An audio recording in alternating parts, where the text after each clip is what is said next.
Hello world, I am your host Kaylee. Today we will be reacting to Season 2, Episode 1 of Hazbin Hotel, The New Pinches. And since it is 12:33, it is technically Halloween. Now I don't love that it's casting this giant shadow on my face. I don't know if we are embracing the shadowy Halloweenness or if it's really annoying. I like the aesthetic of the hat, so I think we're gonna have to deal with the shadows on my face for a bit. But yes, welcome. FYI, it has been quite a while since I filmed a reaction video. I kind of need to get back into the groove of things, and I don't know if this is great for getting back into the groove of things or not. FYI, I am a Christian who loves Hazbin Hotel. And in my reactions, I am not shying away from that fact. So, in addition to the usual reaction content that you would find from any reaction video, which I will provide, hopefully, I will provide jokes and reactions and such. If there's something that comes to mind that I, as a Christian, I'm like, I like this interpretation, I dislike this interpretation, I have feelings about this interpretation, I will say. And so, I really... There was absolutely a part of me that really wanted to rush to get season 1 out before season 2 came. But, episode 1 ended up being 3 hours of recording, and it was so overwhelming to edit, and I haven't finished editing it. And so, yeah, I've only filmed 2 episodes of season 1, but I did want to make sure that I at least filmed my reaction videos to season 2 when the episodes came out, because I follow the subreddit, and I will very easily get spoilers. I have been so far careful to keep scrolling, but it's only a matter of time. So yes, the first 2 episodes of season 2 are out. I don't know if we'll watch 1 or 2 tonight. We will see, but it should hopefully be at least 1. Unless what happened episode 1, well, the pilot happened, and I have to split it up. I hope that doesn't happen. But yeah, because I haven't filmed all the reactions and I haven't edited all the reactions to season 1, I don't know if I will just end up posting season 2 first, because it's the more relevant thing, maybe? I don't know. Yeah, so we're just gonna see what happens. I did film a reaction to the trailer and like some pictures and stuff for season 2. I may refer back to that, so... And I also spent way more time and effort on that video than I should have. So I would really appreciate if you'd go over to that video, give it a like, give it a nice comment. Oh, yes, I remember another thing I wanted to talk about, which is the fact that YouTube has been really cracking down on reaction content, so I may have to mute some scenes, if not dub over some scenes. I'm still I'm new to reaction content in general, and so I'm extra new to figuring out what to do if and when there are problems with the reaction content. Will this help? I guess. I think that helped. I'm not so shadowy now. I hope that's better. I never know. In, like, the technical aspects, there's always jank. Some form of jank or another in my videos. I was gonna do a reaction to Gravity, but I just ran out of time. I don't know if Gravity is gonna play in the show, or if it's like just Look My Way from Hell of a Boss, if it's like a song that's separate. So I'm unsure if I should go back and watch it or if it will come up in context. I guess we'll just start. There's probably other stuff I could introduce with, but we're only about 5 minutes into an intro, and I think that is, for me, short. For other people, maybe long for an intro. I don't know. I don't know what we're doing, but we're starting. Let's see how Pinches likes his new angel self, I guess. Baxter. I wonder who drew that. Dad Hotel, though. Looking forward to getting in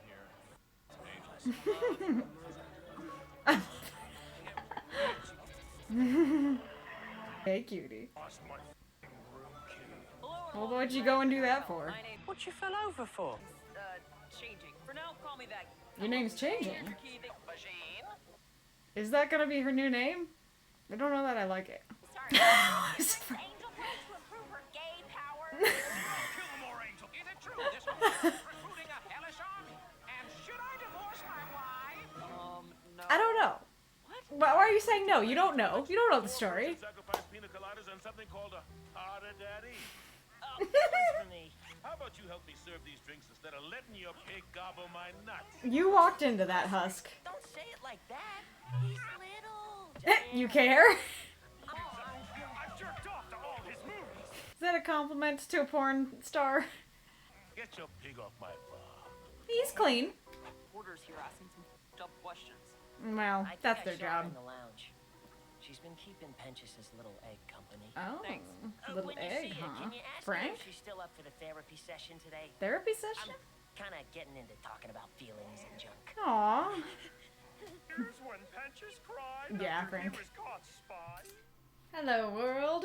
So this is Editing Kaylee here.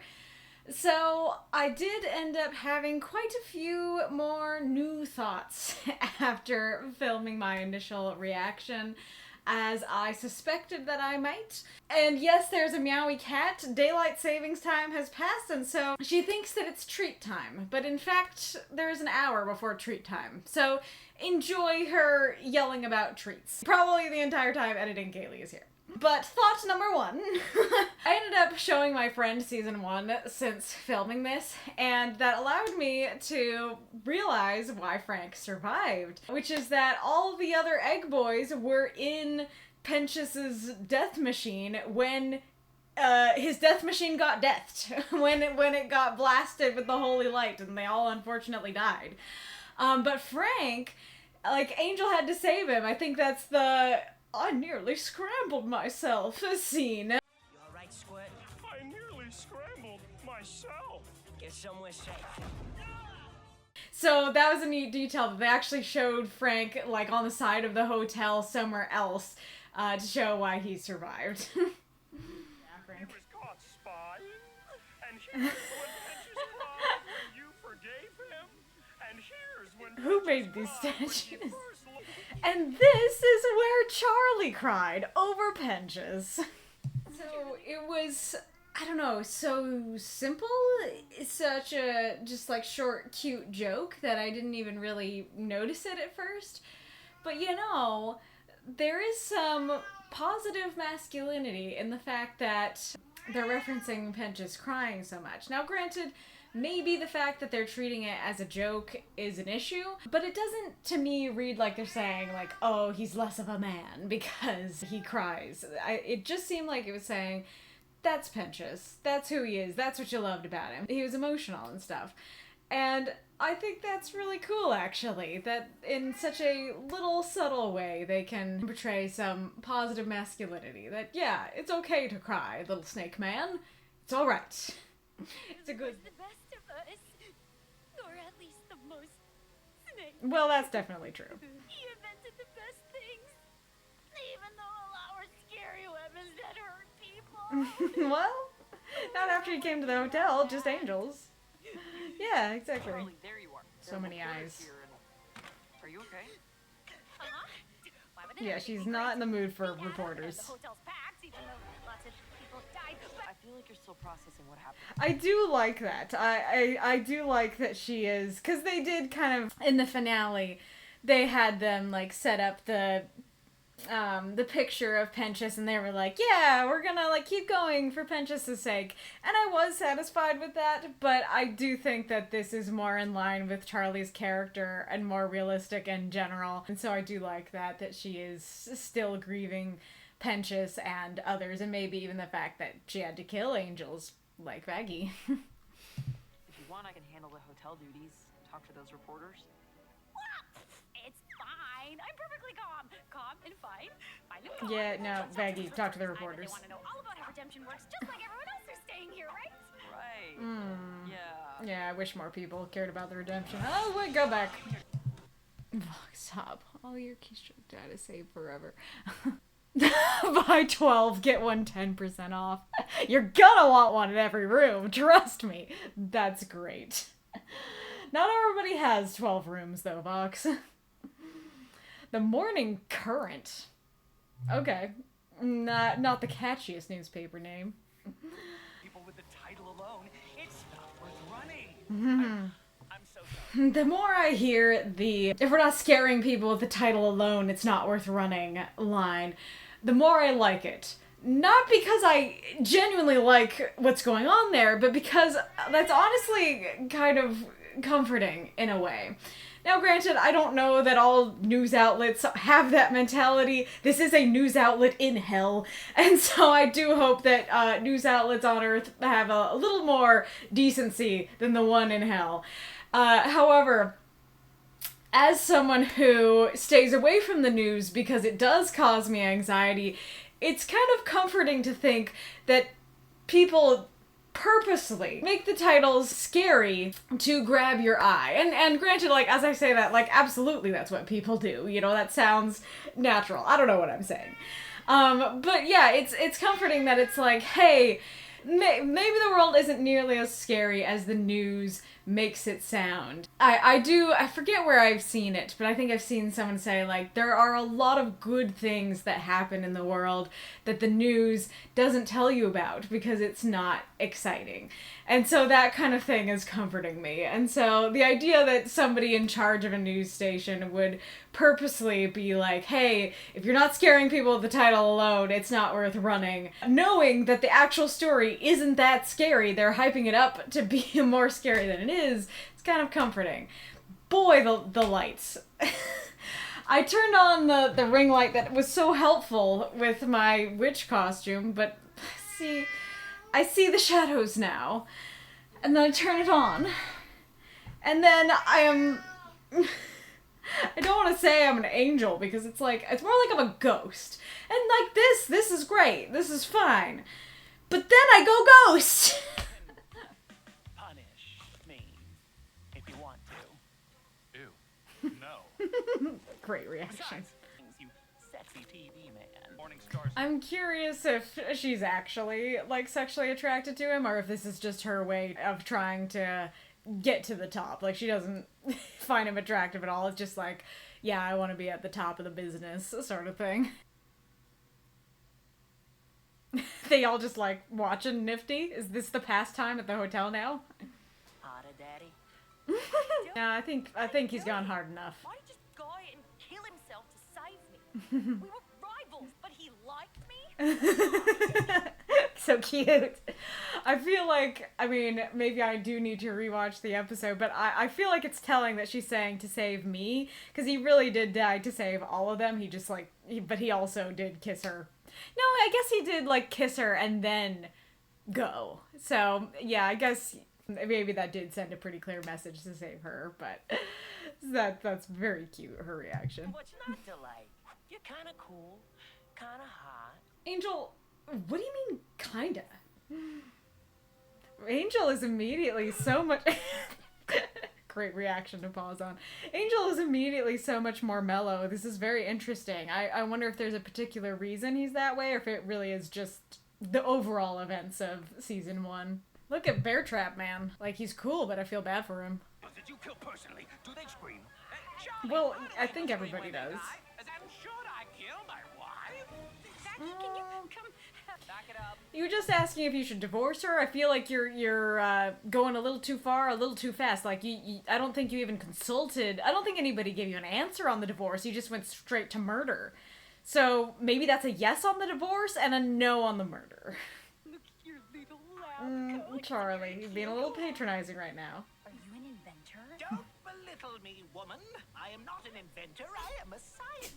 Oh my gosh. So if you haven't watched my trailer reaction, something I've been thinking ever since I saw Baxter is that he has Varian energy. Like, even just from, like, pictures and vague descriptions, I was like, he has Varian energy. Varian is a character from Tangled the series, and he is an alchemist, and he's like, you know, his first line is, Sorry to bother you, sir. I wanted to ask you about my hair, because you're such a magic expert. Magic. I do not work with magic. I mean, technically it's not magic, it's alchemy, but yeah, don't sweat it. and he is voiced by Jeremy Jordan, who voices Lucifer here in Hazbin Hotel. And so I was like, it would be very fun if Jeremy Jordan voiced him as well. But yeah, again, out of the first words I hear out of his mouth, still Varian energy.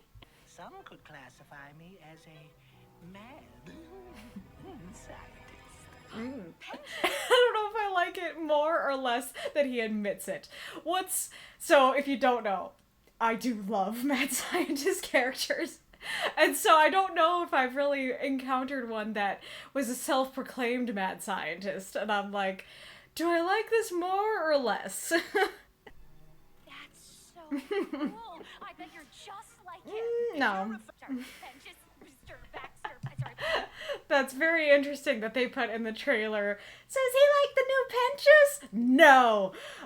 It's that already made sense in the trailer to me, especially because this is all hearsay, but as far as I know, originally Penchus was just in the pilot and he wasn't going to be a main character, and I think they were going to start with Baxter from the beginning. And so I was like, oh, that's kind of a fun, like, maybe inside joke. And so now it seems like instead it's that Charlie's trying so hard to make him into the new Penchus. Everyone is like, no, he's not the new Penchus. Stop with this. Song time! Okay, so especially I highly doubt that I can play the songs. So you might get only the visuals, you might get me singing over it, you might get only a little clips. I don't know what I'm gonna do, but I will listen and assuredly enjoy the song. Did I mention it's free? It's worth the price. Because redemption is possible, I really, really hope. Because if it isn't, then my whole life's been a joke. Aww. And my friend died for no reason, and I'm never gonna cope with watching it get murdered right in front of me last month. There's a bar! Ooh, that makes so much more sense. I already was with it just in the general sense of her grieving, but her being afraid that redemption isn't real, isn't possible, and he died for nothing, that's really interesting. And also a good way to convey the time that it's been a month. Oh, I can't make up my time. Why not? Now repeat after me. I'm checking in. I'm seeking guidance. From my reckoning. You know, despite it being half-hearted, they are doing it. They are repeating after her. I'll never turn to violence. I'm checking in. Okay, they stopped. That's right, baby. She is cute. Have you considered a vocation that is more rewarding? As I sense a drop of star potential with a little boost that could turn torrential. Is that the first time we've heard Val sing? Oh no, I don't like this. This is bad. You know what line over the last couple days has been really sticking with me from the Hazbin Guarantee / Trust Us song? We trademarked all your holes. Cause like, how does that even work? Because a trademark is like Nike and like, I don't know, the McDonald's logo and stuff like that, right? It's like a logo or a name or something that you put the TM on. How do you do that with people's holes? Like, do you come up with a name for each hole and then you trademark the name? Or somehow you trademarking the holes themselves? Oh, is that it? Are the holes the logo? Well, I honestly hadn't thought about that aspect when I thought about this. But I was gonna say, do you come up with like a name for each of them? Is it like the mouth is Mo, and then one of the holes down there is Ashley, and then their other hole down there is Vaggie, and then they come after Vaggie for using their trademark. It's fine, you can have it. I was changing my name anyways. But yeah, that's probably what it is, that they're like a logo, and that is that's horrifying. I hate that. I'm not kidding. Get the f out of my building. Get the f out of my building. I liked, love, hate, the snip, snip, snip repeat, and I was trying to figure out, like, what speaks to me about this line. And I think what it is that, so the first time you hear it, like, they're getting her a lip filler and waxing her and stuff, right? And so she never said, okay, cool, I consent. Now, granted, they're saying a lot in a little amount of time, and overall she seems into it until they kick her out. And so maybe, like, yeah, if they did have time, they would show, yes, she consented to all this. But kind of reads like they just throw her on the table and give her plastic surgery without asking. And so it's just like, yeah, you know, getting lip filler isn't a super, like, big changing invasive plastic surgery, but as far as I know, it's still plastic surgery, and it's still permanent, question mark? I have since looked it up and learned that it is, in fact, neither. And so they are willing to potentially permanently change your body, but at the very least just temporarily change your body, like snip, snip, snip, like really fast and potentially without consent. And so already there's something striking in that idea that they're like, yeah, you know, it doesn't matter. Like, this isn't something to think about. Like, of course you want to look better for the camera, right? Snip, snip, snip. Let's, you know, trim the parts of your body that make you away, potentially. And then it makes it even more powerful when it's repeated at the end, and they're cutting her off and kicking her out. That they're snipping ties with her and getting her out of the company. And so, just as easily as they changed her body, they also were willing to let go of her. And so, granted, like, not a lot happened with her, but imagine somebody, you know, getting a lot more plastic surgery and completely changing their body or their lifestyle or something, and then getting thrown out on the curb, you know? And, like, that is how the V's operate, is they completely upturn your life, potentially permanently change your body, and then they snip you away just as easily. And I think overall the song is interesting because I think it does a good job of conveying the difference in ideals between Charlie and the V's. That Charlie actually cares about people's souls and saving them. And the V's only care about what makes them money, only care about what makes them look better. And so people are like commodities to them. People are like toys that they can customize and change and then throw out when they don't work anymore. And they are exactly the opposite to Charlie. To Charlie, they are people, and everyone matters. Everyone, no matter what terrible things that they've done, is worth being redeemed. And I think that is rather beautiful. I don't think I really like said it, but I actually quite like the get the out of my building part of the song as well. I don't know what it is about it that I liked. It just, I think I like the rhyme of, now I'm not remembering what the rhyme was. Maybe kidding and building? I like the rhyme and stuff. It's kind of the same thing as the snip, snip, snip thing. They brought her in. They said they'd make her a star. They wanted her. They changed her. You know, the V's became her, potentially her everything. The way he voices it is just like, what are you doing here? Get out. Like, why are you standing in front of me? That just emphasizes, again, how callous they are, how willing they are to cut people off, and how little they care about human souls. Hi, come here. Baby. I have since actually heard that people didn't like the line, and it sounded like people listened to the soundtrack and thought that he sounded bad. And, like, first of all, I didn't listen to the soundtrack ahead of time. If I wasn't doing reaction videos, I might have been tempted to, but I think I would still... It's like a little present in every episode when you get to hear a song for the first time, and so I think I still would have held back. But that can potentially be one of the problems with listening ahead of time, because I think I could see how that line might sound weird, wrong, or bad just listening to it, but I feel like when you see it, it's like, oh yeah, that intonation actually works extremely well. And I don't think I said that it's both intonations, it's both the, like, out of my building, like, what are you doing here? And then repeating it and repeating it, shouting it, getting all big and stuff like that. And so it's like, first of all, what are you doing here? Do I know you? Which shows how callous they are. And then him yelling it overemphasizes just how callous and cruel they are, that it's just like, I'm not even gonna give you the time to get out of my building. I'm not gonna give you the chance to question me, you know, or plead for your job back or anything. I'm in charge here. Get out, you know? So for me personally, I thought it worked really well.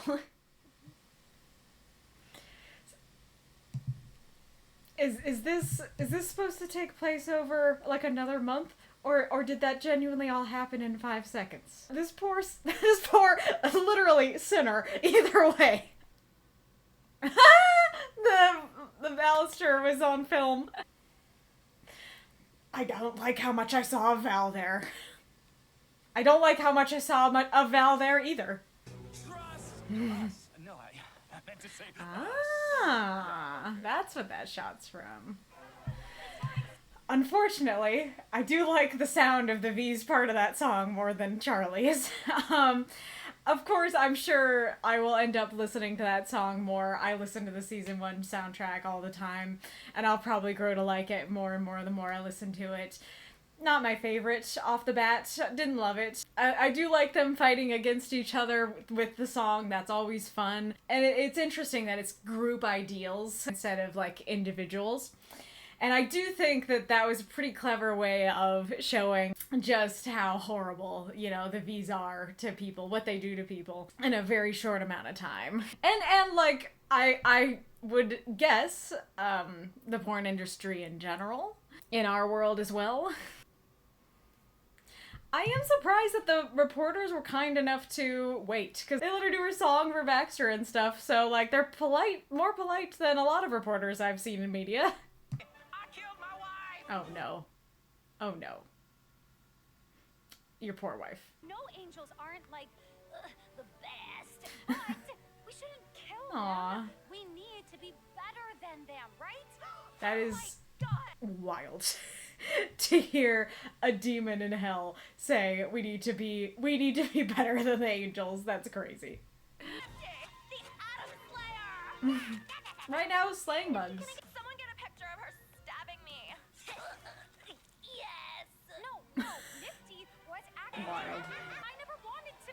I wouldn't. This is great. I really love all this character stuff with Charlie. Like, she's a really good main character. I feel like a lot of the time, of course, first time reactions are better, but I am starting to wonder if this show would be better to do more of a second time reaction, because I feel like I would have deeper thoughts to share with you on a second time reaction. And maybe I'll film another one after I've done my first time reactions and stuff. But yeah, I really like her character, and having your main character be this bleeding heart who like, I think part of what works in this particular instance is that she's kind of creating her own conflict, right? Because she could just accept them all and be like, okay, yeah, sure, we're the angel killer hotel, whatever, whatever gets you in the door and stuff like that. But because she cares about redemption, and not just cares about redemption of sinners, but she cares about the lives of angels too, then that creates the conflict in this episode here, that she actually wants them to be here for a reason, and that reason not be violence. And that's really compelling. Is this now officially the Angel No. Killer Hotel? Do you have to be a cannibal to sign up for the Angel Killing Army Hotel? And I regret killing my Good! We accept cannibals. Charlie, are you okay? Hi Kitty, yes, I know. I actually really like this line of, we accept cannibals. Because the thing is, if you really think about that, that is a crazy line. That, like, in a lot of different shows, cannibals are the bad guys, you know, the monsters, the people to run from, screaming and terrified. And sure, people probably do that here too. But that's the thing, that even a group of sinners that most people would completely write off, put down, think are terrible and awful and not worth redeeming, Charlie is quick to say, we accept them here. They can be redeemed here. We are happy to have them here.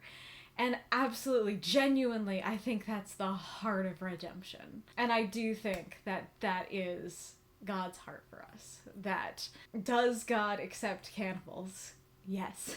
I absolutely believe that he does. Even cannibals can be redeemed. And so, yeah, what Charlie says there is something that God could actually say about a redemption I believe really is real in our world. Charlie, are you okay? No! Alastor, Should I? Perhaps. Will I? No. Do I enjoy being difficult? Most definitely. Oh, I love him. So, this line, my man. Obviously, I was delighted by this line the first time I watched it, but the thing is that after watching the episode, I was like going about my day and I was like, that was such a delightful line. And I remembered the line, and I pretty much remembered it word for word, but then I was thinking about it and I was like, should I? Perhaps. Will I? No. Do I enjoy being difficult? Most definitely. Like, that's kind of how I was remembering it, and I was like, what was so striking about that line? Because, like, it's kind of cute. It's kind of, like, cute and interesting, silly and clever. I don't know. But, I don't know. Why did it garner such delight from me? And then I watched it again, and I was like, it's the delivery, man. And granted, it could also be like Weird Eyes, the expression that could be part of it, but I really think it's just the way that he voices it. It's not like, perhaps. It's perhaps. And it's not, no. It's no. Perhaps. No. And even me trying to mimic it, it doesn't get close to just how, I don't know, delightfully he voiced it. So, yeah, Alastor had, like, 2 lines in the whole episode. And, like, it was just because I love Alastor too much. And hearing new lines from his voice after a year is just, it's the drip feed I need in my hamster cage. But I genuinely feel like the voice acting there was great. And there is another line. Here I am. There we go. Hey, don't worry, Charlie. Someone important is here. Gosh, what's that? Oh, it's so cute. Where'd they go? Both him pooping away and the duck. Duck, he tricked us. Who's the best and biggest demon shark in the world? Oh, cute! You my little shockwave. Is it a demon shark or is it a robot shark? Or is it a demon robot shark? Loved seeing Vox actually, like, be cute and have a softer side for a second there. That was delightful. I said to come alone, Val. Chin Sharky. Oh no. Hey, I was using that. Oh I boy. summoned you both. So, if you can't tell from what I was saying in the song, there are certain lines that I think are well written in their horribleness. And so, Val going, hey, I was using that about a person who just got callously fed to a shark is obviously a horrible thing to say. But it works extremely well in conveying just how horrible Val is. That it's not a her, it's a that. And he doesn't shed a tear. He doesn't care that she died. All he cares about is her use to him. Again, it goes back to the fact that the V's treat people like toys. Saying this line that you might say about a toy, you know, or a tool that's like, don't take that away from me. I was using that toy. You could just be like, I don't know, you're cleaning the counter with a rag and then somebody comes up to take the rag away to go clean it. And it's like, hey, I was using that, you know? And so using that kind of phrasing for a person is incredibly callous, but kind of cleverly written in its callousness and shows exactly what kind of person Val is. Because we need to discuss some of your recent public displays. Velvet, you can't just put Hey. Carmilla Carmine in Lucky I didn't skin the bitch. She was boring. and Val. Yes, of course, crime worthy of skinning someone, being boring. Mm-hmm. Who cannot keep hitting angel dust in public? It's no, it's not. It's not funny anymore. When have I ever hit him? You're obsessed with me. Our brand. I also feel that way about... You're obsessed with me. I think that line also works very well to convey... Vox just said that he's hitting a human soul and it's not funny anymore. Granted, saying it's not funny anymore in and of itself kind of belittles what's going on here. Kind of doesn't treat what's going on here as seriously as should be. But at least he's saying, hey, you are hitting someone. And Val, first of all, denies it. And then when the actual proof is put up in front of him, his reaction isn't like, okay, I guess I do that on occasion. It's not even that. Like, that would be callous, but it's worse. It's, you're obsessed with me. You know, he only thinks about himself, and granted, like, it may have genuinely, not just, like, in the show been a joke, but Val himself might have genuinely been trying to make a joke. But regardless, it was all about him, and it's like, oh, you've been watching me. Like, you noticed something I was doing. Rather than actually focusing on the horror of what he was doing. You know, I think that is, again, well written in its callousness. I do love that Vox is actually calling them out on this. Obviously not because he, like, cares about Angel or anything like that. He just cares about their image, but that's a really cool dynamic that he is calling them out on this behavior. I like it. Also, saying it's not funny anymore implies it was funny at a time, so again, he doesn't care about Angel. Happy Valentine's Day. Oh, look at the look on Angel's face. He's almost like, has like a little bit of hope of like, maybe Val cares about me. And then Val's gonna smack him into the cake. We are above petty bullshit. My dear Vox, you are the petty bullshit. Well, maybe people should start sucking less. Great idea, Velvet. Would love it if that could happen. Not gonna though. Especially not in hell. Moving on. Oh gosh, I just got what Val was saying. Recently, and not just angels, the big motherfuckers, the big boys. Now, obviously, she's gonna plead innocent and play the. No, you know. Is he just like drawing something sexy on his notepad? Probably. Friends and jerk each other off card, but I think Nothing about jerking each other off. That was never in the deal. And I'll Yeah, see, it's a little sexy Vox. I know you won't go. He's not a bad artist. I'll give him that. Wow. So sweet. Well, you know, So many you and ducks. your old hotel both kind of died, so I think you're Aw. allowed to be a little off, sweetheart. Yeah, but if I don't. Wow, sit that's down, really I sweet don't and know what's insightful, wrong with actually. me. Well, you know, your friend. Oh, your friend. Okay, I thought he said you, and your old hotel kind of died, and like, it still works, but I was like, I love the concept of spiritual death. I thought he just like went out and said that. I still think that stands, that like a part of Charlie died with the original version of the hotel. And a part of Charlie died with Penches, but I think that part of her can be revived. I don't know how to do this, but brief summary. Lucifer is, unfortunately, one of my favorite characters in this show. And I say unfortunately because, as a Christian, I don't really love when media portrays Lucifer as a good guy. I don't think that is a good thing in general. I don't, yeah, I'm really not in the mood for like the deeper discussions right now. I just want to have fun watching the show. But yeah, so I really like Lucifer, and I don't like that I like Lucifer, basically.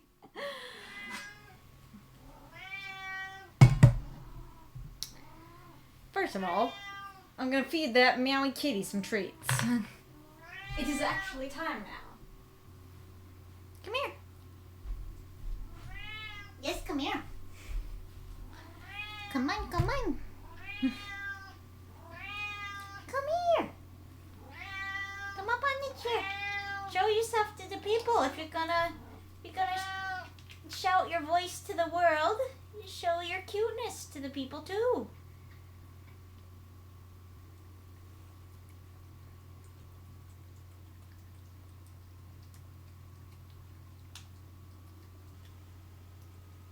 Little monkey.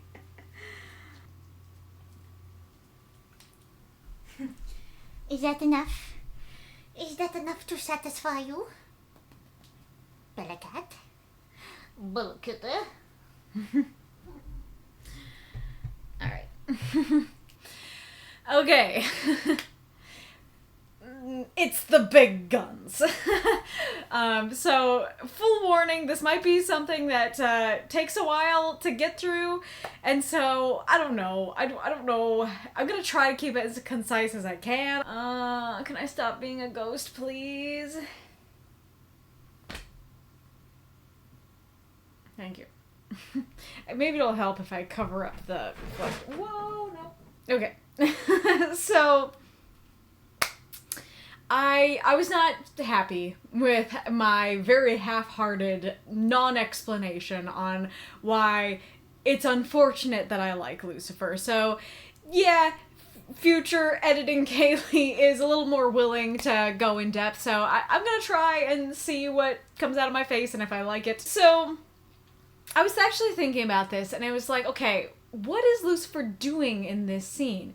He is being a kind, loving father who is validating Charlie's emotions and saying, like, it's okay to be a little bit off. He's comforting her. He's telling her he misses her mother and that her mother would be proud of her. So, like, he's being a good dad and a loving husband. These are good qualities. These are good things. And, like, there is nothing wrong with liking someone who is like that. And in fact, there's a lot of good in liking someone who's like that. Like the Bible says, like, whatever's pure, true, noble, trustworthy, think on these things. And that's what he's doing, is true, pure, good, trustworthy things. Is being a loving father. And like the thing is, these qualities that he's exhibiting, these are the qualities that God has. That God is a loving father who cares about us. And, you know, when we don't enter into a relationship with him and talk to him, who misses his bride, you know? So, these are all good qualities that are okay to like, if not, like, good to like. And so the thing is, this character, who Vivzie and potentially others have created, is a good character who's worthy of liking, and there is nothing wrong with liking this character that we see on screen. He is a good guy who exhibits good qualities. But here's where the rub comes in. So first of all, shows and books and stuff has been included like to separate Lucifer and Satan and stuff, but from what I can tell, in the Bible, if Lucifer is even really a thing, they're all the same thing. So, from what little research I've done, it seems like the passage that the name Lucifer comes from is a passage in Isaiah that is kind of talking to a human king. And so, Lucifer could just refer to like, oh, you were this, you know, bright one that fell from grace, and it could be talking about a human. But I think the reason, if I understand it correctly, the reason that it gets applied to the devil is because there is something that Jesus says in the New Testament that is basically like him saying that he saw Satan fall in the beginning, and it's like described very similarly to that passage in Isaiah, and so people equate it as the same thing. But the term Lucifer itself, like, isn't even, like, for sure in all translations. I forget what the word is. It might be, like, morning star, just morning star. But, yeah, it could be morning star, son of the morning, that kind of thing. That, like, I think some translations don't even use the word Lucifer. Actually, a similar thing happens with Lilith, that I think that it might also be in Isaiah, that there's like a passage that's like Lilith, and it says something about like monsters or queen of demons or something. I don't know. Something about monsters, demons, but like, if I remember correctly, the word could be owl. Yeah, that the word could be something else at least. And so it's like, it could be this name, or it could be translated differently, that sort of thing. And so I think partially because, you know, sometimes people are aware of that, sometimes people make Lucifer and Satan different characters and stuff like that. But from what I can tell, in the Bible, the devil, Satan, and Lucifer are all the same being. The other thing that might cause people to separate it is because Satan just means, if I remember correctly, adversary. And so, like, it can kind of be like the word enemy, I guess. And so, like, anyone could be a Satan, could be an enemy. But there is definitely one particular being that's like the great big bad enemy, and that's Satan, even though there could be lots of different Satans, if that makes sense. That is all to say that when I say Lucifer, Satan, the devil, referring to like the Bible, Christianity, I will be meaning the same person. So, us Christians believe that Lucifer, Satan, really does exist, really is real. And he's not a good guy. The qualities that we see Lucifer exhibit here are not the qualities that he has. And on the one hand, that feels silly to say, because it's like, yeah, it's the devil. Like, he is the original bad guy. Like, you don't have to tell me that he has a bad reputation. You don't have to tell me that he's not a good guy. But the thing is that in a lot of media, some things that I have watched, like Hazbin, and some things that are just kind of like hearsay that I've heard about, or titles that I've seen and stuff, seem to be portraying Lucifer, Satan, the devil, as a good guy. Or if not a good guy, as, at least in some capacity, sympathetic. And not only that, that often comes with portraying God as tyrannical. So there's often this idea of like, God was being tyrannical and the devil was just like rebelling against that. And so a lot of people look at that and like interpret it that way and look at that and go, well, he's the good guy then. And the problem is that that couldn't be further from the truth. And I know it can be very hard to see God as the good guy sometimes, which is a terrible thing to think and to say, but I understand that seeing all the evil in the world and thinking about how God is like omnipotent, why wouldn't he stop it, why would he let this happen, can make God look like a bad guy, or at least not a good guy. And I myself have dealt with this struggle very intensely, and I am not totally, out of the woods in this struggle, but I am learning that God is so much more kind and wonderful and loving than I thought. And like, he is love. He is the source of every good and perfect gift. And so even though from our human perspective it might be easy to just look at what you've seen and see him as a tyrant, but he isn't. And I could try and go deeper into this, but this is already going to be longer than I want it to be, and so I'm going to try my best to just leave it at that. A lot of media lately, as far as I can tell, and granted, it might not be new. This is something that could have happened in the past. I haven't read Paradise Lost yet. I intend to, but I feel like that could be on some level sort of what happens in Paradise Lost too. I remember people saying like Lucifer's sympathetic there. I know the creature and Frankenstein sympathize with him at the very least. But yeah, so that is dangerous when I believe that God really is real and he really does want to save us, and Jesus, his son, is the way to eternal salvation. Seeing him as the bad guy, seeing him as someone who doesn't love us, is incredibly dangerous for our souls, for real life human souls. And like, the thing is, that voice in your head that makes you feel like God is angry with you, who makes you feel like a terrible person, who makes you feel like you have to work to get into heaven, who makes you feel like you haven't done enough good stuff to talk to God today, that you haven't read the Bible enough to talk to God today, whatever it is, that is the devil, or at least it could be. The very thing that is making you feel like, the devil's the good guy and God's the bad guy, could be the real devil. And so it's very dangerous to portray Lucifer as the good guy. And so, like, if you are able to separate it, if you are able to go, hey, this Lucifer here on screen in Hazbin Hotel, this is a character that a human being created. He does not reflect the real Lucifer. This is just a character. It doesn't affect how I view, the real devil. Then perfect. Then I think that is totally fine and that totally works. That is what I do, or at least I hope that is what I'm doing. I can watch this show and I can go, hey, this is a character that a human being created. This character is lovely and has the qualities that God has. And so those are good qualities that to be liked.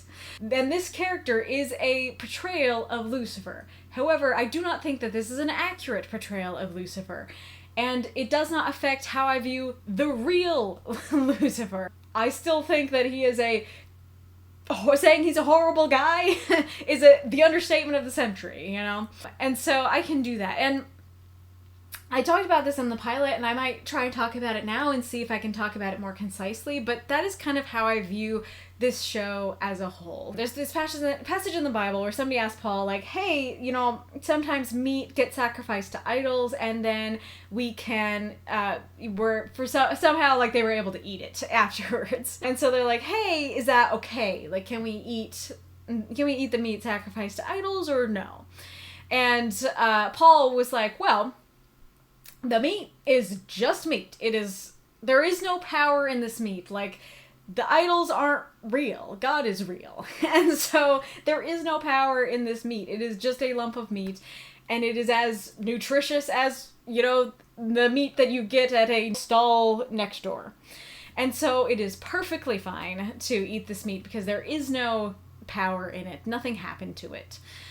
But the thing is that you might have a fellow believer out there who hasn't read this letter, who does think that the meat has power in it, or isn't sure yet if, you know, what gods are real, if like Jesus is real, but so are the gods, you know, and there's power there and stuff like that. You know, there might be a believer out there who isn't sure, and so then they see you eating the meat sacrificed to the idol, and there's a lot of things that they might think, you know. They might think that it does have power, and maybe like the gods and Jesus are real together, you know, maybe they both have power, you know, or they think that you did something evil by, you know, eating this meat or whatever. I don't know. I don't think I'm explaining it well, but basically, you know, it's just me. You know that there's no spiritual power to it. But another believer might not know that. And so they might see you eating this meat, and it might cause them to stumble. And therefore, if that's going to happen, then you probably shouldn't eat the meat. And so, like, objectively, it's totally fine to eat it.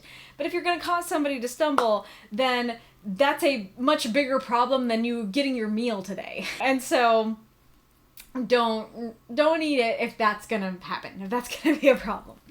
And so that's kind of how I view this show, that this show is just meat. This show is just a story to consume. And personally, I think it's quite a good story in a lot of ways, and really well written.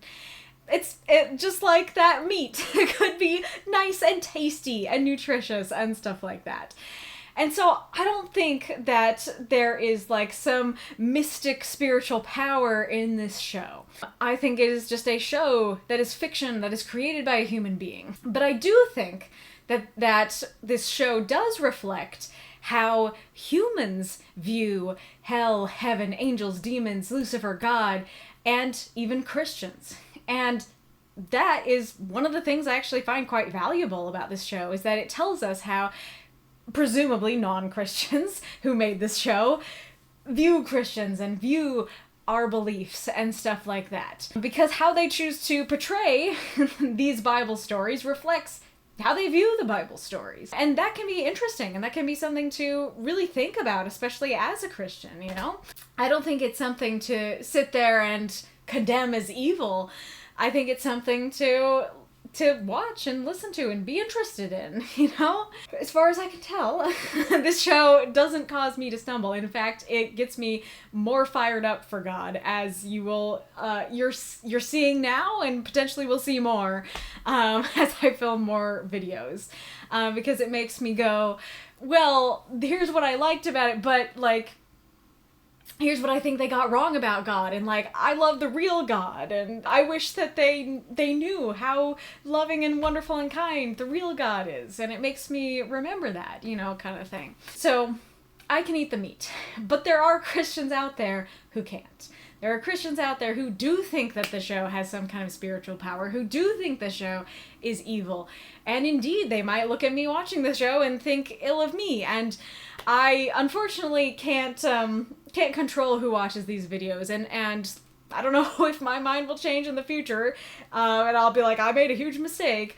But I am hoping that if a Christian in that position watches my videos, that rather than my videos, my eating of the meat, causing them to stumble, I hope it can be in some way like what Paul did, and trying to teach you that...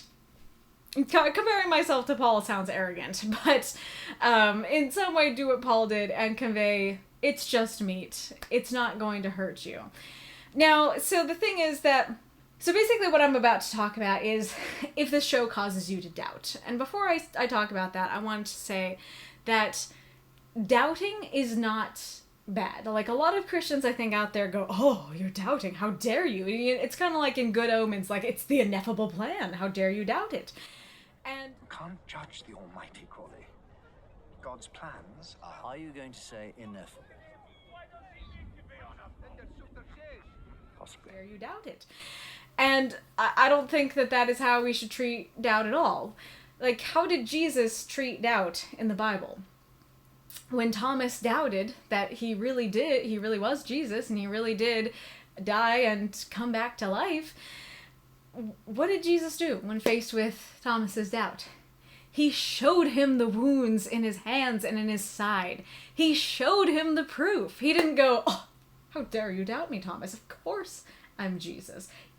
You should believe, or get out of the building. He didn't do any of those things. He responded to the doubt with proof. And so Jesus, if we've seen Jesus, we've seen the Father. And so if that's how Jesus treated a doubter, then I believe that's how God treats a doubter. That he doesn't go, oh, how dare you doubt my ineffable plan.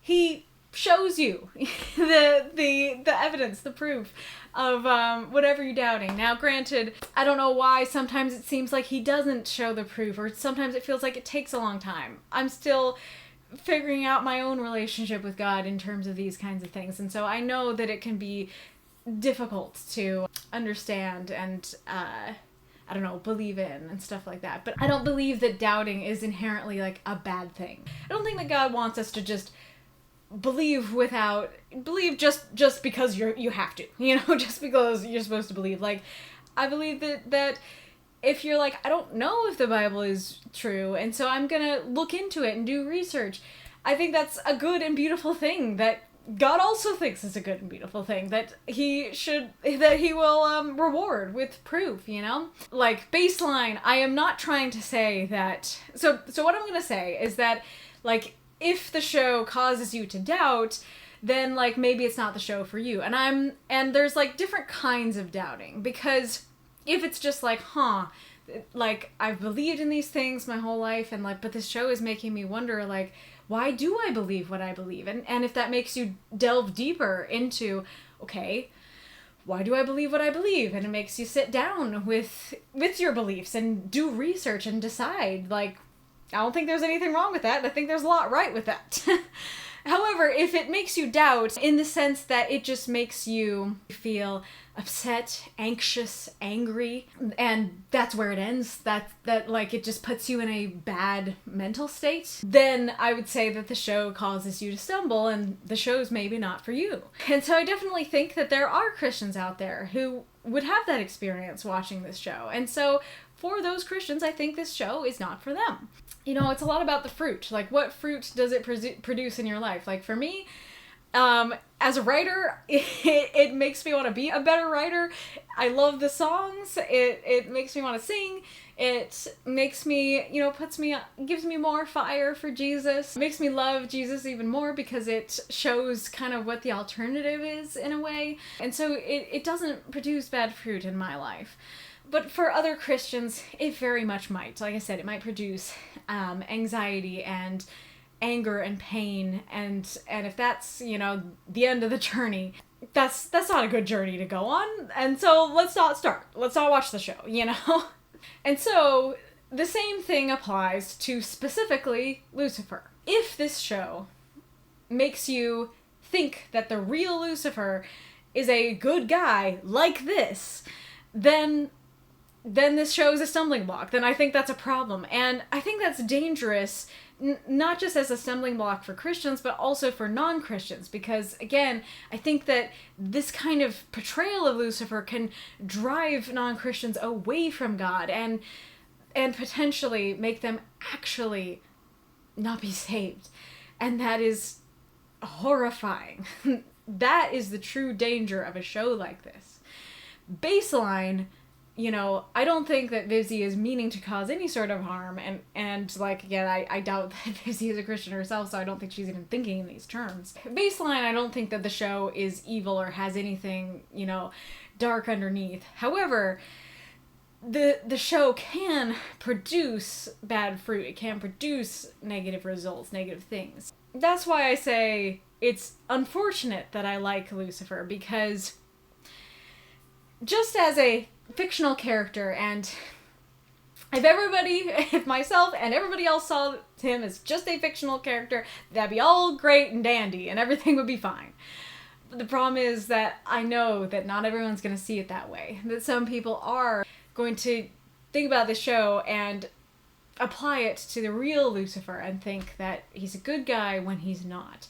And as someone who believes that there's a real devil out there and there's a real God out there, and that God is crying for us, that is reaching towards us, that is desperate for us to be saved, I think that, you know, portraying Lucifer in such a sympathetic way, in a way that might make people think that about the real Lucifer, I do think that that is dangerous. And it's a lot safer to portray Lucifer as a bad guy and has less potential problems, less potential dangers and stuff like that. So I hope I'm making sense, but yeah, I really like him as a character. I think that this fictional character that Vivzie has created and that Jeremy Jordan voices, I think is an absolute delight. But the real Lucifer, the real devil, couldn't be further from a delight. And so, as a fictional character, I love him, but as a potential stumbling block for Christians and a pitfall, a full-on pitfall for non-Christians, I think there is some danger to his character, if that makes sense. And to be clear, I do not think that Vivzie meant any sort of harm in creating him the way that she did.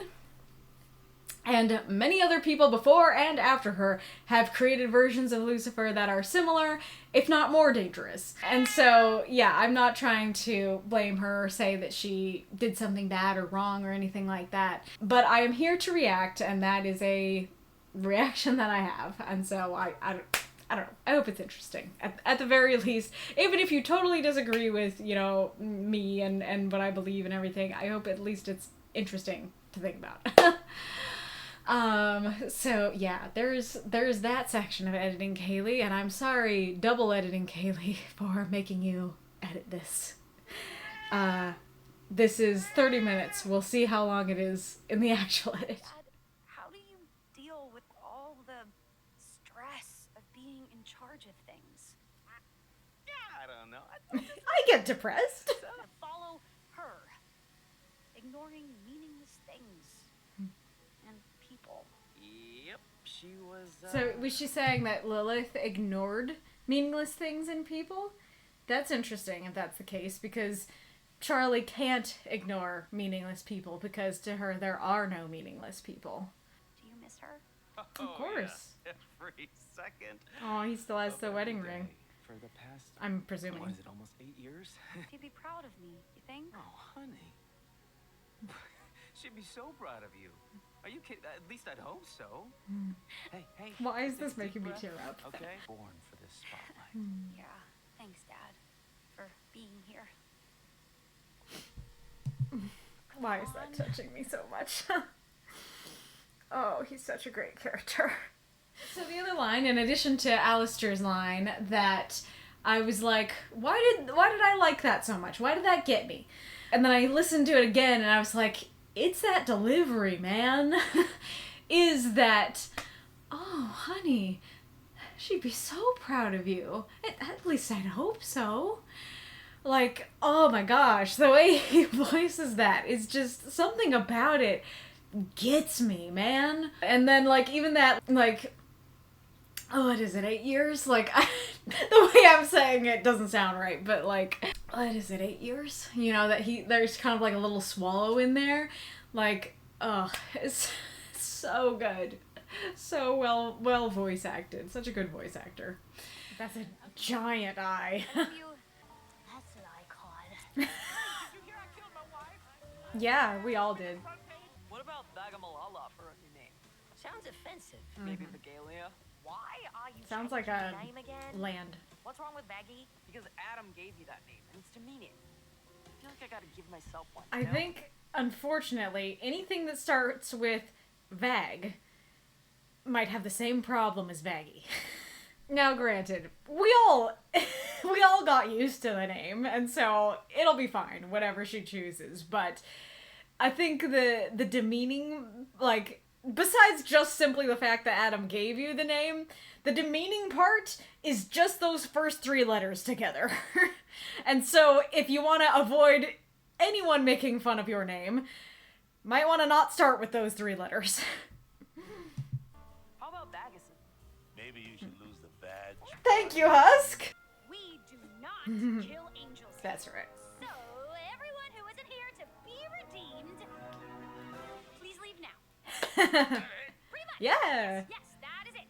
You have all gotten Love the wrong it. idea. You all can change and be redeemed and earn your way to a better life. I'm sure I already gave a couple of versions of it, so I don't think I have to go through it again. But to be clear, true heaven-worthy redemption is not something that you earn.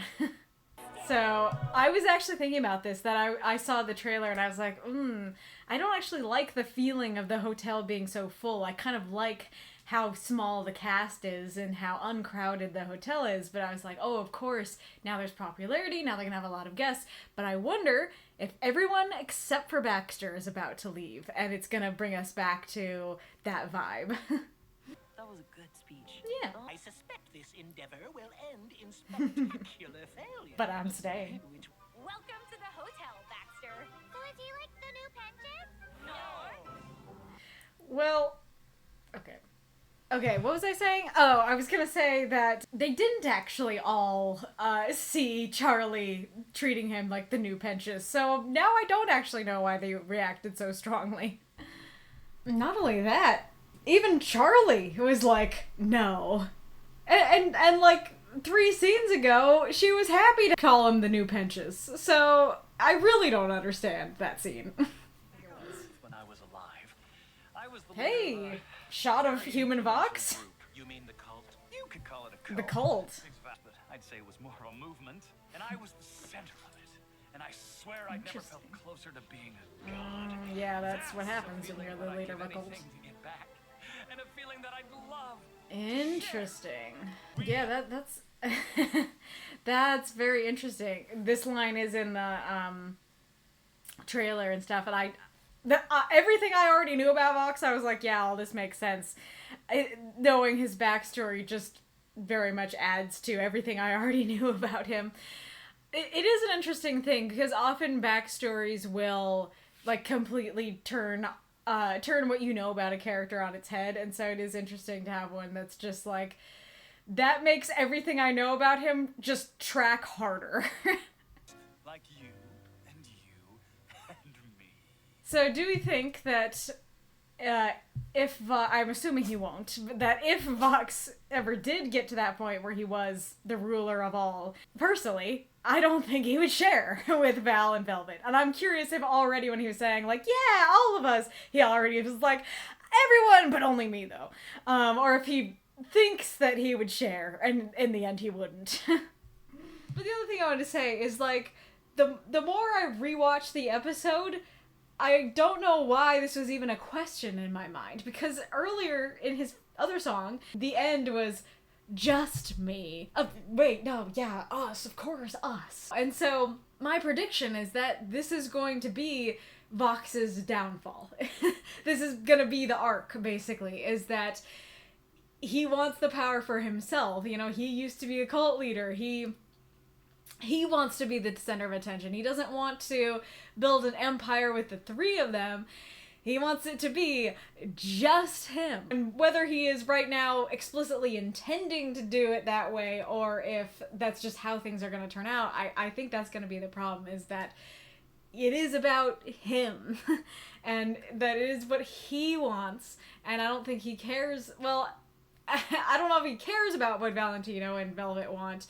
But not only that, I think he would very much, once he got there, box them out. And so I feel like the stuff from the trailer of him being like, can all the angels come out to play and stuff like that, could be like after Velvet and Valentino have been like, this isn't about all of us, this is about him.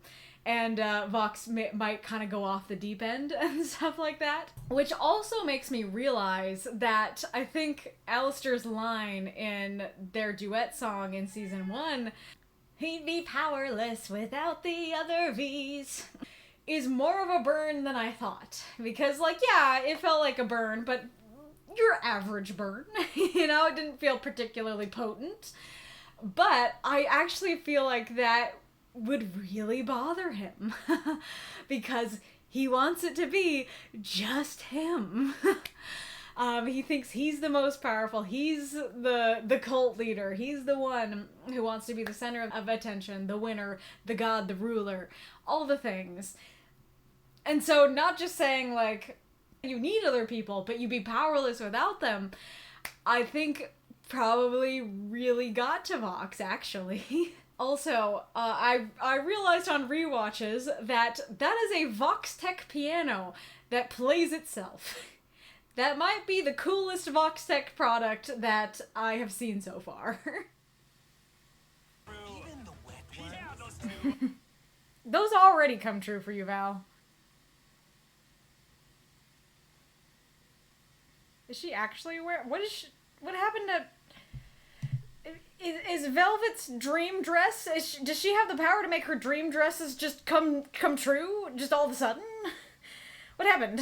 Same feeling for, well, maybe not the same. I think I like that song less than the other song in this episode, and unfortunately, I like them both less than most, if not all, these songs I've heard in season 1 so far. It does have a good kind of like da-da-da musical vibe to it, so I think the vibes work pretty well. But yeah, sound isn't striking me exactly. It doesn't have I don't know, enough of a chorus? I don't know what to say exactly. Also, I think part of it is that I don't have the lyrics memorized just yet. Presumably I will keep listening to the soundtrack and get them memorized whether I like it or not. But that part where it's like, you know, to anyone who doubted me, I just can't wait to say, that feels like a really cool build-up that's gonna get to like a nice chorus, and then it's like, I'm gonna get you. You know, then he cracks down, and I am getting tired, y'all. But he does that whole scene where they're all like screaming in the streets and he's like, I'm gonna kill you just for fun and stuff like that. That kind of ruins the song for me because that part is not fun to listen to. It doesn't sound good. And I am a big fan of driving choruses, and so when you build up for, not necessarily a driving chorus, but you build up for, you know, the chorus, and then you make it like discordant, it makes it very not fun to listen to. Now, all that to say, it works well for what it needs to do in the show. And, like, it could even be a foreshadowing of, like, yeah, they get there to that point where it seems like everything's gonna go well for them, and then they ruin it with their petty bull. You know, they ruin it. And so, like, yeah, he has this great plan, and then his own pettiness takes over and stuff like that. Works for the song and might be foreshadowing for real life. So I think that section works. It just makes the song particularly less fun to listen to. Interesting that this is like this malice that is like spreading and stuff. Again, it makes me curious if this has something to do with Rue. Hey, what do you think about Vanessa? Hey, that could work. But it's not as unique. True. Yeah, if we just... Oops. Yeah, I think the thing is that there actually are a lot of V names that would really work. Like Valerie would work. Yeah, Valerie would work really well because it's like valorous. And of course, oh, like Victoria, you know, that would work. Also meaning would work. I went to look up V names and it's Veronica, Vivian, Valentina. We're not doing Valentina. Vera, Victoria, Vienna, gender neutral names that start with V. Ah, yes, my favorite name. Gender neutral names that start with V. Can't be Val, can't be Valentina. Vivian, Valencia, Venus, Vag Devi. Oh, goddess. Huh, okay. But yeah, like, Veronica, I don't know if I like Veronica. Veronica's too much of like a Valley Girl type name. Oh, you guys probably can't see what I'm actually showing you. Vivian works, can't do Valentina. Vera, Victoria works fine. Vanessa works, Violet works. Viola, Valencia, a little too similar to Valentina. Viviana kind of works. But yeah, so like, there are a lot of good girl V names out there that I think I'd be happy with, but I also do get what Charlie's saying about like, yeah, Vaggy's completely unique, and so maybe we do need something more unique than Vivian, Veronica, Vanessa, you know. None of us got to say goodbye. Except for Cherry. Ugh, I wish I could just stop the feelings and just do what I need to do. I just can't. Charlie, the feelings are important.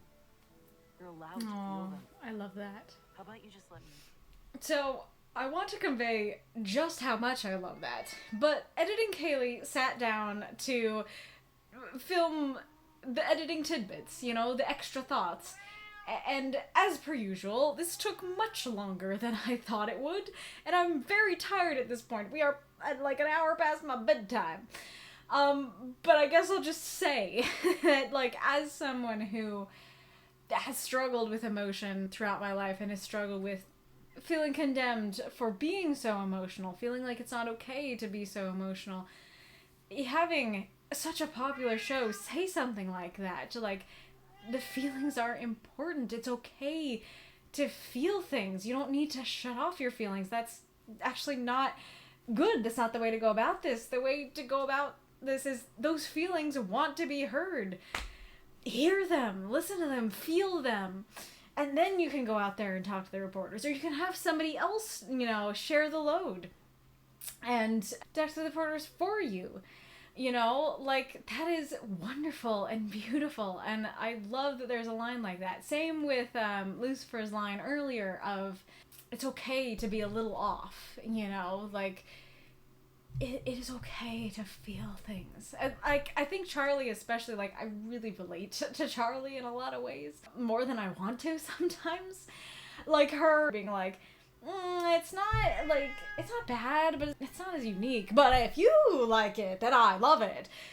That's so me. I would totally say something like that. And so, yeah, she is a little bleeding heart. It's not just that she has the normal emotions. I'd probably say she's a little extra sensitive and extra emotional. And so, like myself, she would be the kind of character to easily be condemned and put down for having such strong emotions, and she is the kind of person that could easily be told, no, stuff those feelings down, go talk to the reporters, this is your job, you know. And so the fact that her dad and her significant other are both saying, hey, those feelings are important, they need to be felt, it's okay to have these emotions, it's okay to feel things, and is not condemning them, it's just beautiful and wonderful and so comforting to someone like me.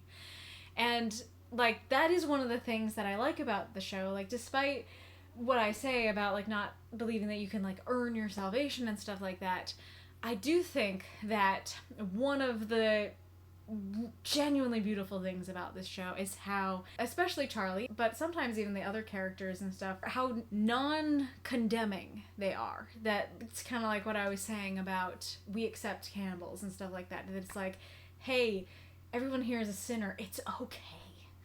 Like, we are not here to shame you. That is beautiful and wonderful and something I absolutely love about the show, and think that that is something that would be good for real people to take home with them, is that attitude of non-condemnation and not shaming people. And that is the attitude that God has with us for actual redemption and salvation and stuff. Okay, thanks. Cute.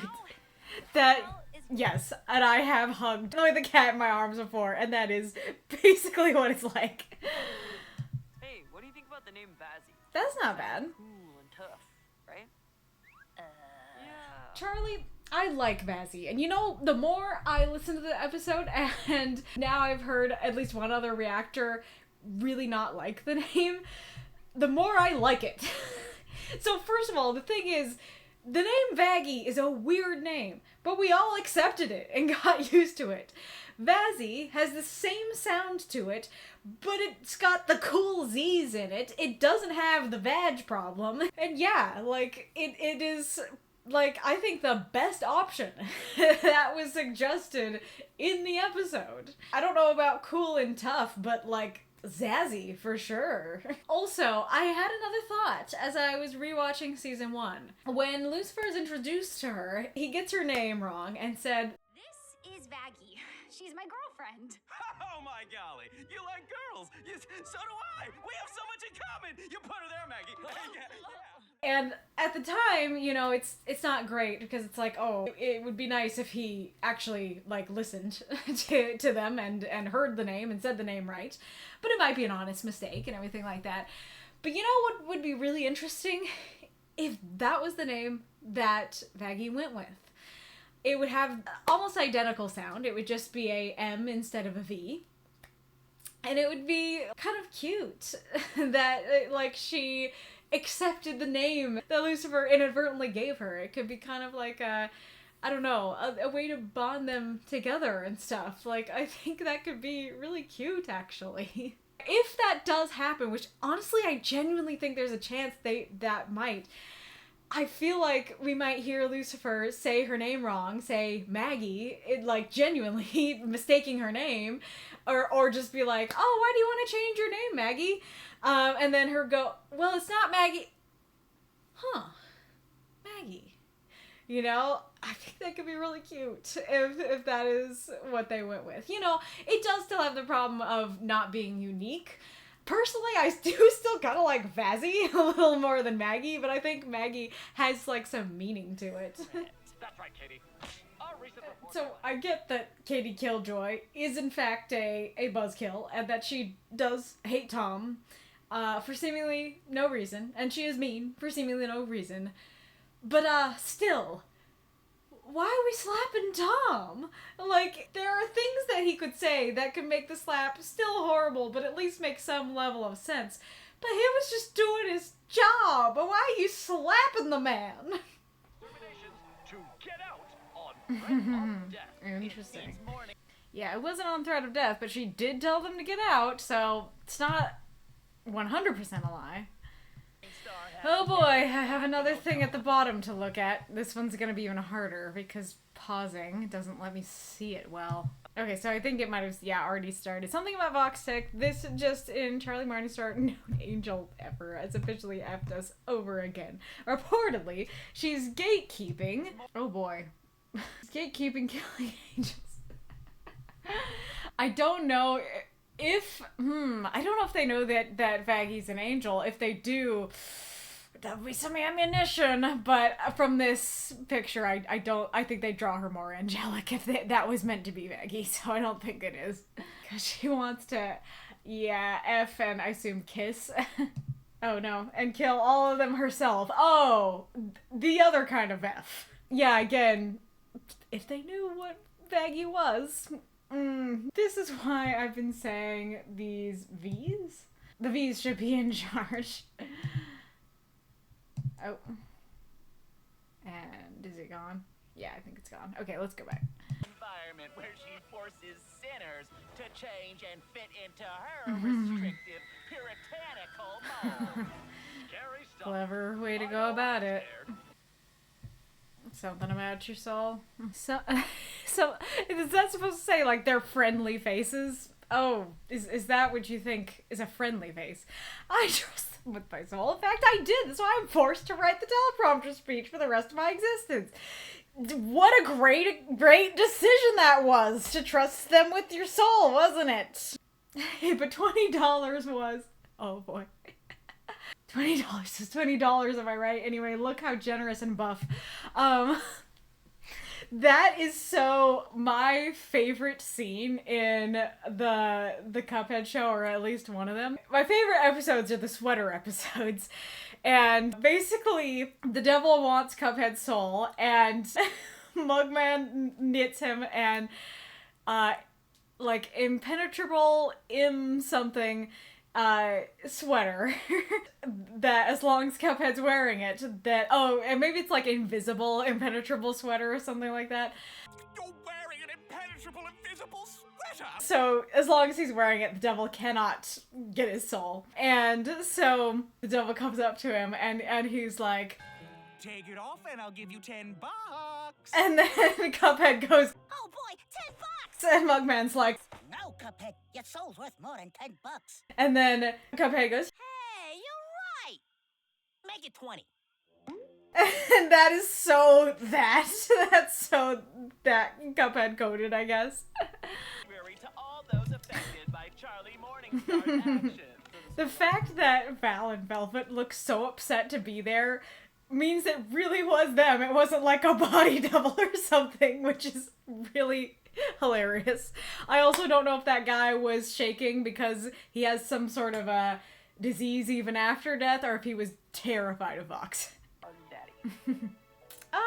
But I don't want a heart of daddy. I want a heart of mommy. Is worried about Hell wanting revenge. I don't want any more death. That interesting that they're thinking that Hell would want revenge when, like, they won, and so, like, it seems like they believe that they care about Penchus enough to want revenge. That's interesting. Like, they killed a bunch of angels and they killed Adam. Crazy that their conclusion isn't, oh no, they want to, start an uprising because now they know they can kill us. It's, they want revenge. Alastor Hotel totally worked. Congratulations. Bye. That's great. Yeah, I think I gotta watch the next one. So now we get to see Penchus's side. So interesting that the first episode was called The New Penchus, and I thought it would be about, oh, Penchus and his new angel body. But it was about Baxter being the new Penchus. Oh, maybe after I look through it again when I edit the video, maybe I'll have some overall thoughts to add to the end. But right now, I don't know that I have overall thoughts to add for the end of episode 1. I definitely enjoyed it. I'm having fun. I'm loving seeing the characters again. Only immediate complaint is I want more Alastor. I wanted Alastor to help because I wanted to see more of him. That was really fun. I enjoyed it. I hope you enjoyed my reaction. If you did, I'd really appreciate a like, a comment, a subscribe, a ring of the bell. I also have some other channels. I have A Moth in the Archive is where my writing group lives. We have a prompt every week and write microfiction for it, and I read and critique it live on Twitch on Saturdays. A Moth in the Library is for my classical literature content, and A Moth in the Arcade is for my video game content, so feel free to check any and all of those out. But it has been fun. I will see you in the next one, which for me will be still today, but I don't know when it will be for you guys. Bye-bye. Are you next? Is your dog or cat next? Will her bloodlust ever be satisfied? Who's at the top? Sticky floors covered in junk. Things. Don't use if you are allergic to Zolaire.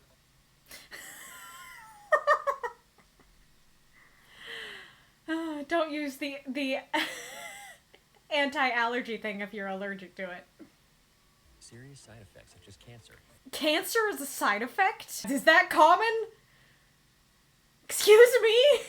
What were the words? Oh, it's hard to see with all the stuff over it. Assault plan exe updated. Okay. If Vox is basically already planning to box them out.